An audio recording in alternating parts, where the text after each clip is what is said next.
spirituel t'envoie à être sûr de ta relation avec Dieu. Le don spirituel te confirme que Dieu et toi vous êtes dans le même camp. Quand tu n'as pas le don spirituel, j'ai envie de te dire, tu es comme un aveugle. Regarde Élie, Élie était serein. J'ai compris qu'en réalité sa sérénité venait de sa proximité avec Dieu. Quand je suis en 2 Rois, je comprends qu'Élie est assis sur la montagne. Quand les chefs de ses camps viennent le rencontrer, ils lui disent, homme de Dieu, le roi t'ordonne de descendre de la montagne. Il dit que le feu descende. Mais la Bible dit qu'il était assis en présence de l'ange de l'Éternel. J'ai compris que la force d'Élie et sa sérénité, c'était celui qui était à côté de lui. Élie savait qu'il n'était pas seul. Mais comment tu fais pour savoir si tu n'es pas seul? C'est quand tu parles à Dieu, tes oreilles spirituelles sont fermées, tu ne sais même pas s'il t'a répondu. Ça fait qu'aujourd'hui, tu as l'impression que tu es seul. Dites-moi, quelqu'un qui est dans une maison, tu es aveugle, tu es sourd et tu n'arrives pas à marcher. Même s'il y a du monde dans la maison, est-ce que tu peux savoir? Tu es seul et tu es dans le noir. Et c'est comme ça que tu es. Donc Dieu te parle. Il avait toi, il dit, ma fille, je suis là, mais tu n'entends rien parce que tes oreilles spirituelles sont bouchées. Il te dit, mais regarde le miracle, passe ici, tu ne vois rien parce que tes yeux sont fermés. Oh, la Bible dit cependant, Dieu parle tantôt d'une manière, mais tantôt d'une autre. Mais si tu n'as pas le don pour discerner comment il est en train de te parler, comment tu fais? Beaucoup sont dans le ministère, même ils tâtonnent, ils tournent en rond, ils ne comprennent pas. Ils prêchent, mais c'est zéro. D'autres ont tellement prêché quand c'est grisé. La vie, ce n'est ni par la force, ni par la puissance, mais c'est par son esprit. Le premier dépôt de Dieu en toi, c'est le don. Quand Dieu te rencontre, premièrement, il laisse une marque en toi. Cette marque-là, c'est le don.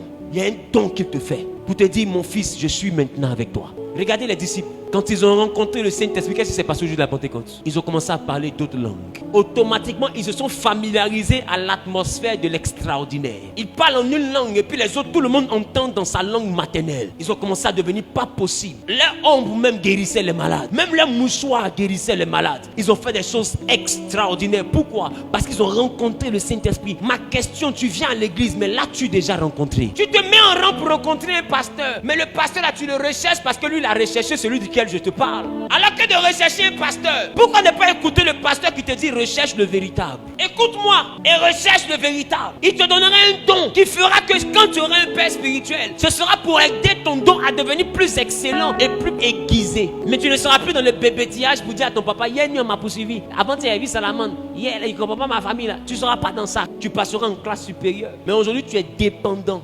Ça fait que d'autres sont là tellement ils n'ont aucune capacité spirituelle. Ils ont 8 pasteurs. Quand un en direct la notification, l'autre en direct. Mais quand les deux sont en direct, elle était son téléphone, c'est pas qui va regarder.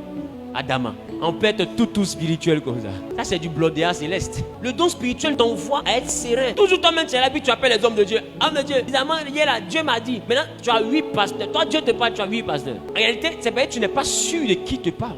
Bah, si Dieu te parle vraiment là, même un pasteur, même, tu ne vas pas chercher. C'est parce qu'il était, toi-même tu dis Dieu me dit, mais toi-même tu n'es pas sûr que c'est Dieu qui te dit. Et puis ton Dieu qui te dit, il faut remarquer toujours il te ment. Ce qu'il te dit là, ça n'arrive pas. Oh, le Dieu duquel je te parle, je n'ai pas dit c'est le même Dieu qui te parle, hein, mais le Dieu duquel moi je te parle, il n'est pas un homme pour mentir. Ce que sa bouche a dit, sa main l'accomplit. Mais là ma question, quand tu rêves et puis tu vois des choses, puis Dieu m'a montré en songe, et puis ça ne se réalise pas là, qu'est-ce qui s'est passé? Ce sont tes émotions ou même Dieu t'a vraiment montré? Mais c'est ce que tu voulais voir. Parce que la Bible dit que les songes aussi naissent de la multitude des activités. Si ton activité principale c'est de convoiter une soeur, ne te donne pas si tu la vois en rêve en train de te marier. Si dans la multitude des activités tu convoites un frère, puis tu aspires tellement au mariage, ne te donne pas de voir les songes où tu es en train de te marier. Mais c'est à ça que tu exerces ton esprit.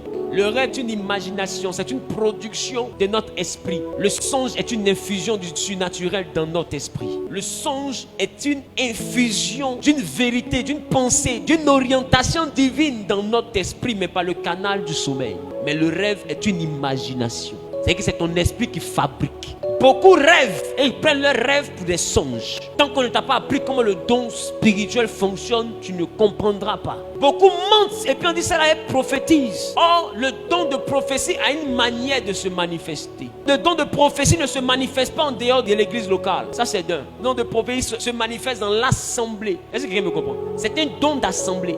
Ça veut dire que tu ne peux pas te retrouver au carrefour et puis le don prophétique tombe sur ta... C'est combien? Le ministère prophétique se manifeste en dehors de l'assemblée. Mais le don prophétique se manifeste dans l'assemblée. Le ministère prophétique peut prendre le style indirect où la personne va te dire Dieu me dit de te dire. Ça c'est le ministère. Mais le don prophétique c'est ainsi par l'Éternel. Ma fille, Il utilise le style direct, pas le style indirect. On voit des gens tomber en transe avec un style indirect. Normalement, tu es en transe, c'est que c'est Dieu qui a pris possession de ton corps. Maintenant, Dieu qui a pris possession de ton corps, là, il me parle comme si c'est commissionnant qui parle. Comment Dieu qui prend possession de ton corps me parle comme si c'est commission? Alors qui prend possession de ton corps alors? Qui est en train de parler là? Ben, c'est vraiment l'Esprit de Dieu. Il me parlera avec un style direct. Dans le monde de la prophétie, du don de prophétie, même si c'est ton enfant de 4 ans que Dieu a saisi pour prophétiser, elle va t'appeler mon fils, sans tituber, sans douter, sans avoir peur, parce que tu n'es personne d'autre que son fils. Tu n'es rien. Parce que ce n'est pas ta fille qui parle, c'est sa bouche qui s'ouvre. Mais celui qui est à l'intérieur en train de parler là, tu es son gain. Qui me comprend un peu? Mais on voit des gens, ils prophétisent dans le don prophétique. Jusqu'à un jour, un peu ses yeux, après il fait un pouvoir qui est arrêté vers quel côté. L'église évangélique, vraiment. Regarde ton voisin, Dieu te parle. Dieu ne peut pas te parler s'il ne t'a pas élevé à son rang. Dieu ne peut pas te parler s'il ne t'a pas élevé à son rang. Quand tu entends la voix de Dieu, elle fait de toi un homme qui n'est plus ordinaire. Lisez la Bible. Tous ceux qui ont entendu Dieu dans cette Bible ont été capables de faire des choses que les hommes ordinaires n'étaient plus capables de faire. La voix de Dieu transforme. Tu ne peux pas me dire que tu as la voix de Dieu que tu entends quotidiennement dans une vie aussi lugubre. Parce que Dieu est la lumière. Quand tu entends sa voix, tu vois la lumière, tu vois le chemin. Voilà pourquoi Jésus est le chemin, la vérité et la vie. Quand tu entends la voix, la parole faite chair. Donc quand tu l'entends, automatiquement cette vérité-là te fait voir le chemin. Tu ne peux pas entendre Dieu et puis toi-même tu ne sais pas vers quel côté tu vas. Ce qui montre que le peuple d'Israël était dirigé par Dieu, c'est qu'il partait vers un pays Canaan qu'ils n'avaient jamais visité auparavant. Mais puisque c'était Dieu, il les conduisait étape à étape et ils n'ont pas tapé pour ils ont retrouvé le pays sans boussole. Parce que quand Dieu te dirige, même dans la mer, il ferait un chemin. Dieu ne peut pas te diriger puis tu n'as plus de chemin. C'est pas possible. Et beaucoup de personnes, Dieu te parle, mais toi-même tu n'as plus d'issue. Toi-même il faut voir. Comment le chemin te parle et tu manques de chemin? Comment le pain de vie te parle et tu manques de pain? Dieu te parle et puis tu manques de pain. Et quand on leur pose la question, je suis dans le désert. Toi-même. Même pas faut voir toi-même si c'est injuste. Tu es dans quel désert? Dans la Bible, là, Dieu éprouve ceux qui l'aiment. Ta comédie, il faut m'arrêter ça. Le désert duquel la Bible parle ici, là. Je vais t'expliquer c'est quel désert. Dans le désert que Dieu te donne de traverser, tu ne manques pas de nourriture. Le désert en Égypte, souvenez-vous, quand ils sont sortis de l'Égypte, qu'ils sont arrivés dans le désert, la manne était donnée par jour, il y avait la ration. Mais lorsqu'ils ont voulu la viande, Dieu a envoyé la viande. Quand ils ont voulu de l'eau, le rocher a vomi de l'eau. Dieu a pourvu à leurs besoins. Même les chaussures n'ont pas été usées. Lisez la Bible. Leurs vêtements n'ont pas vieilli. La Bible dit que pendant le jour, comme c'était dans le désert, il faisait chaud. Dieu devenait une nuée, c'est-à-dire un nuage pour qu'il marche à l'ombre. Pendant la nuit, il faisait extrêmement froid. Dieu devenait la colonne de feu pour qu'il soit réchauffé, que le froid ne le tape pas. Quel est toi ton désert dans lequel toi tu marches et puis Dieu t'abandonne? Le Dieu duquel la Bible parle, même dans le désert, il marche avec toi. David dit, quand je traverse la vallée de l'homme de la mort, je ne crains rien, car tu es avec moi. Il n'y a pas un niveau de la vie d'un enfant de Dieu que Dieu l'abandonne. Jamais. Dans ton désert où tu ne manges pas là, il faut m'arrêter ça. Tu es peut-être sur le poids d'une malédiction. Le pain de vie ne peut pas te parler et puis tu vas manquer de pain. Même quand eux-mêmes ils ont dit, on n'a que 5 pains. 5 pains la nourrit combien de personnes? Parce que votre problème, vous avez compté les 5 pains qui sont dans le panier, mais vous n'avez pas compté le pain même qui était arrêté devant vous. Comment tu parles au pain de vie, et puis toi tu dis au pain de vie, on n'a que 5 pains. Alors qu'il a attrapé le panier, le pain que lui il est là, c'est multiplié dans le panier. Tu ne peux pas entendre la voix du pain de vie et puis manquer de pain. Un enfant de Dieu ne peut pas manquer de nourriture. Parce que même les oiseaux du ciel, Jésus dit, ils ne sont rien, mais ils mangent. C'est pourquoi quand les gens servent Dieu dans la misère et puis ils prennent ça pour un parcours de combattant, ça me fait pitié. Il faut chercher à déménager de là. Parce que Jésus dit, les oiseaux du ciel ne sèment ni ne moissonnent, mais mon Père les nourrit. Combien de fois valez-vous plus que les oiseaux du ciel? Vous savez que les oiseaux, ils ne travaillent pas, ils n'ont pas champ, ils n'ont pas terrain, ils n'ont pas de document des impôts, ils ne payent rien. Ils n'ont pas champ de manioc, ils n'ont rien. Ils se réveillent le matin, ils chantent, ils mangent, ils dorment. Au calme. Et Jésus te demande, toi qui es assis là, combien de fois tu as plus de valeur que les oiseaux? Regardez la Bible. Jésus a envoyé ses disciples 2 à 2 dans les villages. Il a dit, n'emportez rien.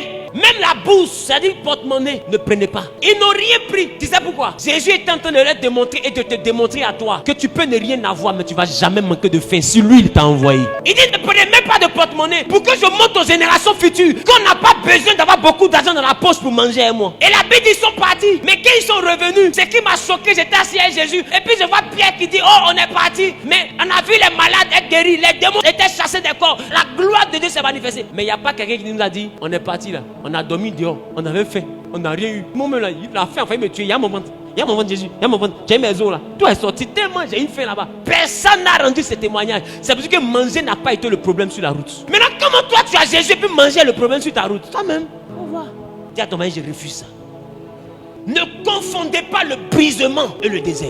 Le désert est une traversée, le brisement est une délivrance. Quand Dieu te brise, c'est qu'il y a quelque chose qui veut retirer de toi. Alors il le fait de gré ou de force. Même dans la faim, il enlève ça dans tes yeux. Dans le brisement, il peut te faire chasser. Pour enlever l'orgueil qui est en toi, il te rend à zéro. Il te presse comme une orange. Et quand il voit qu'il y a encore un peu de jus, c'est-à-dire qu'on parle, tu parles encore. Il casse encore. Et il presse encore. Il t'humilie davantage. Jusqu'à ce que toi-même tu as couché comme ça. Blagatati, Seigneur, fais de moi ce que tu veux. Maintenant, tu as compris. Le brisement et le désert, c'est différent. Le désert, c'est le chemin qu'on emprunte vers notre destinée prophétique. Ce chemin-là, on n'est pas dans l'abondance. Parce que l'abondance, c'est dans la destinée prophétique qu'on l'aura. À Canaan, là où coule le lait et le miel. Mais durant la traversée, là, Dieu nous donne une vie digne. Il nous donne de quoi nous vêtir. Il nous donne de quoi nous chausser. Il nous donne de quoi manger pour ne pas qu'on mendie le pain. Voilà pourquoi la Bible dit, je n'ai jamais vu le juste mendier. Toi, c'est dans ta bouche, il y a remix dedans. Tellement tu sais, tu demandes. Tu sais. Tu parles jamais fort. Tous les jours, tu viens d'oreille des gens. Quand tu t'approches d'oreille, mais on sait que c'est pour expliquer le problème.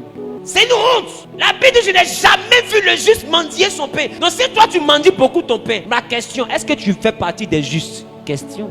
Aspirer au don spirituel. Quand la femme veuve du prophète voyait ses enfants en train d'être menés à l'esclavage, elle allait vers l'homme de Dieu. Et Élisée lui demande, tu as quoi à la maison? Elle dit de l'huile. Pour elle, il reste juste un peu d'huile. Mais Élisée avec le don, lui ne voit pas un peu d'huile. Lui voit une huile qui peut remplir plusieurs autres bidons. Le don spirituel peut créer là où il n'y a rien. Le don spirituel crée sur os. Il te faut aspirer au don spirituel. Tu as vu que tu ne comprends plus rien là, tu vas comprendre beaucoup de choses. Je ne connais pas l'inquiétude. Même quand je n'ai rien, j'ai des projets. C'est quand il n'y a rien, mais quand il y a des projets mais qui ont tué. Ça dit, il m'a et puis, moi, mes projets viennent de frayer la galère. Qui me comprend? La galère m'a servi, la galère dit, mais lui, tu es sûr qu'il n'a rien. Ah! C'est l'homme qui n'a rien qu'un lourd projet comme ça. Personne n'est venu au monde d'un porte-monnaie dans sa main. Mon ami, on est venu trouver l'argent sur la terre. On va laisser ça sur la terre. L'argent est utile pour ma mission. Il me suffit simplement d'avoir une vision. Et la provision va venir. Parce que j'ai appris à faire confiance à Dieu. Car dès les premières heures de ma vie chrétienne, quand je faisais mes veillées de prière, c'était pour avoir le don.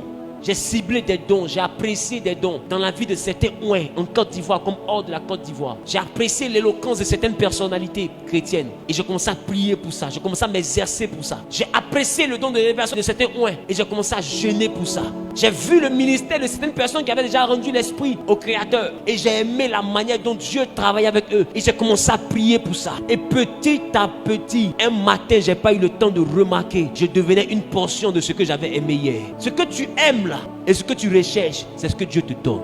Tu veux devenir extraordinaire, il est prêt à te rendre extraordinaire. Si toute ta prière se limite à je veux me marier, je veux travailler, ça veut dire que tu n'as rien compris du monde. Toutes ces choses-là ne sont rien. La véritable richesse est dans ton âme. C'est le don que tu transportes. Le charisme. C'est pourquoi quand quelqu'un a le don, on dit il est charismatique.